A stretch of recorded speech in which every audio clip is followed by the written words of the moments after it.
Not to be forgotten in this era of American history is the beginnings of the modern feminist movement. Um, I'm often reminded of the show on AMC Mad Men that came out a number of years ago. You can still see segments of them. And just to see the unabashed sexism that occurs within that, it's like, wow, that's pretty blatant. Uh, all sorts of harassment unto females, not just paying them less, but also just treating them like lesser human beings. You're a woman. Men are talking over you. Why don't you go over there, sugar? And why don't you go over there and make me some coffee? That sort of a thing. Okay. Uh, Seeing those types of things and patting women on their behind and, go make me some coffee. That was a reality back then. That happened. Okay. Nowadays, we know better than not to hopefully violate somebody's personal space and otherwise. But that was a norm back at the time. And there were women who had begun to recognize the wrongs of it. Not that they really didn't beforehand, they just started to actually do something about it. There are various different books that would come out in the 1960s that talked about how many different college educated women lived a normalized suburban lifestyle back at home. They weren't using their intellectual exploits and were therefore unhappy. And part of the literature at the time discussed how many different women are and their talents, intellectual and otherwise, are being wasted. Raises a good question. Why can't women do that? Why can't women be a bigger part of our overall economy? After all, half of our society is female. Why can't we do more of this? Part of it extends to modern day. For example, there is a very big movement on college campuses to increase the number of female students in engineering programs. Engineering has been very largely dominated by male students. It's often anywhere from 9 to 1, perhaps far more than that. Okay? Um, Many different colleges who are trying to grow and improve their engineering programs identify women and female students as being able to help them do that. While not neglecting male students, but let's just identify those females, because why can't a female be as good at math and science as any man can? Okay? Maybe they've just heard all throughout their lives that men are just better. Not necessarily. Okay? Perhaps men are more attracted maybe to stuff like that. Perhaps. Maybe they're led there. Who knows? But why can't women be involved in things like that? And if you think about it, you have a lot of things designed for a male and female society that are designed by men who don't know what it's like to be a female. That's nothing against the men, they just don't know. Classic example, a bra, a brassiere. And I have a mom, I have a sister, I have a wife. Okay, I'm familiar with these things. Um, the old wire bra. Guys, if you're not familiar with it, ask, your mom, your sister, significant other, whatever have you, how uncomfortable they are, especially if you've been wearing it all day. Okay? The wire brassiere was developed by a male engineer who was very well intended. Very well intended. He wanted to hold things in place, for lack of a better term. Okay? The problem is, it is exceptionally uncomfortable. So, who would be best to maybe design something like that? How about maybe a female who actually would have to use it and know what it's like to live in that sort of situation? Okay? Maybe perhaps if we had more female engineers and designers to be able to design stuff for half of our population, maybe they would be better served. I see a lot of validity within that. Okay, so nowadays you see a lot of advancements in that area, but a lot of other things have been improved because they've been viewed and designed by women to serve all of society, not just how men think. Okay, so from that perspective, I think it's very good to see an increase in a female perspective in engineering, STEM, other aspects. Okay. Previously, women had been limited to certain different industries like social work, teaching, or administrative type stuff. But it really began to question around this era, why can't women have bigger roles? Why can't they make it in their dad's world? Okay. So a few different things came into play. The Equal Pay Act was a part of the Civil Rights Act of 1964. Basically, the idea of paying women less than men for the exact same work was to be eliminated.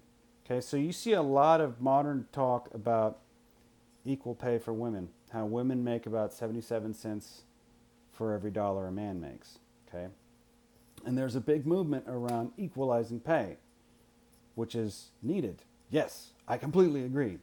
A lot of critics would say, well, equal pay for equal work. So if a man and a woman have equal experience and they're doing the same job, they should definitely be paid the same. And that's guaranteed by the Equal Pay Act.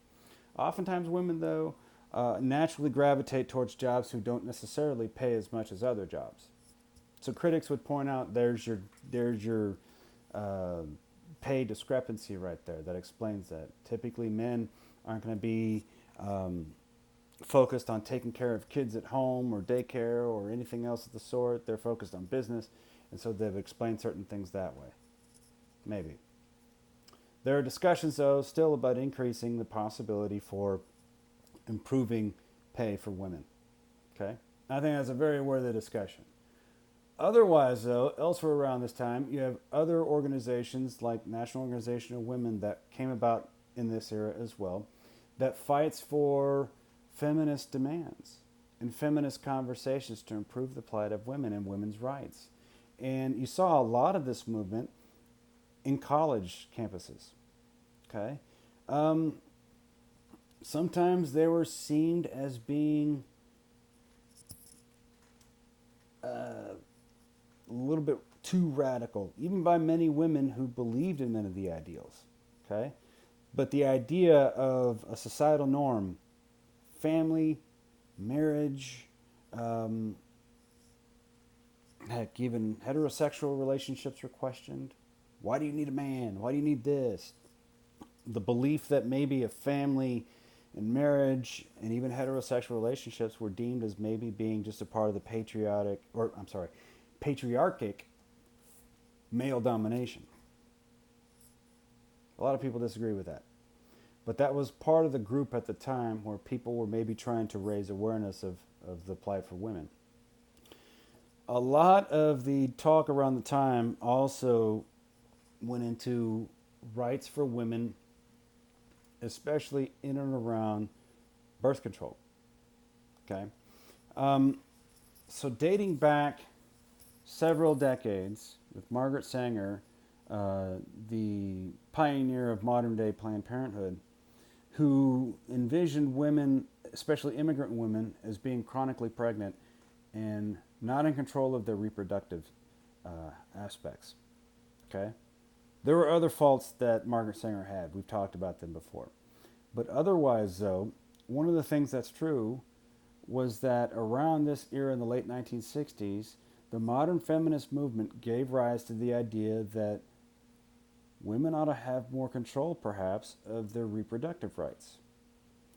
So the modern pro-choice movement was established in this era. And before we get into an abortion discussion or debate, the idea around this time was that feminists wanted to foster the idea of awareness when it came to things like rape, sexual assault, sexual harassment, domestic abuse, things along those lines, which were rampant. It is right to do something about that and to allow women to have more control over those types of aspects, especially when it comes to being vulnerable to things like rape. So, oftentimes they espouse the idea of promoting the idea of contraception, birth control. Many different scientific advancements had been made to control the reproductive cycle for women, birth control, contraceptions, morning after pills, other contraceptive devices, things along those lines that women can access more readily. And so by making them more affordable, more people, more women specifically, could actually be able to utilize that. So the pro choice movement is born out of this era. In the landmark case that reached the Supreme Court, Roe versus Wade discusses this. It specifically talks about abortion. Abortion had been banned for about 40 years leading up to the late 1960s. And various different women's rights wanted to have abortion restrictions removed so that women could have the right over their body and challenge abortion laws, and then also perhaps challenge the idea of limiting an abortion to just being in the first trimester of a pregnancy. Okay? So, Roe versus Wade reached that decision to where abortions can be performed legally, specifically within the first trimester, and it's since been expanded. I'm not going to get into an abortion debate. I'm not going to get into the whole pro-choice, pro-life aspect. You can decide for yourselves, for or against, whichever or. My point to bring you is the idea that women brought to the idea that they wanted to have more control over their reproductive rights. Okay? And that came true with Roe versus Wade specifically. So many of the women around the time espoused the idea that they didn't necessarily want to have an abortion, but they should have the right to choose if it came down to it. Especially if the abortion were to be performed as a result of a rape or incest or some sort of undue health into the mother. Okay? That was a large argument, and it's since been expanded. You can research your own just how many abortions have been performed since Roe versus Wade. Otherwise, though, that was a landmark case that changed the face for women's reproductive rights.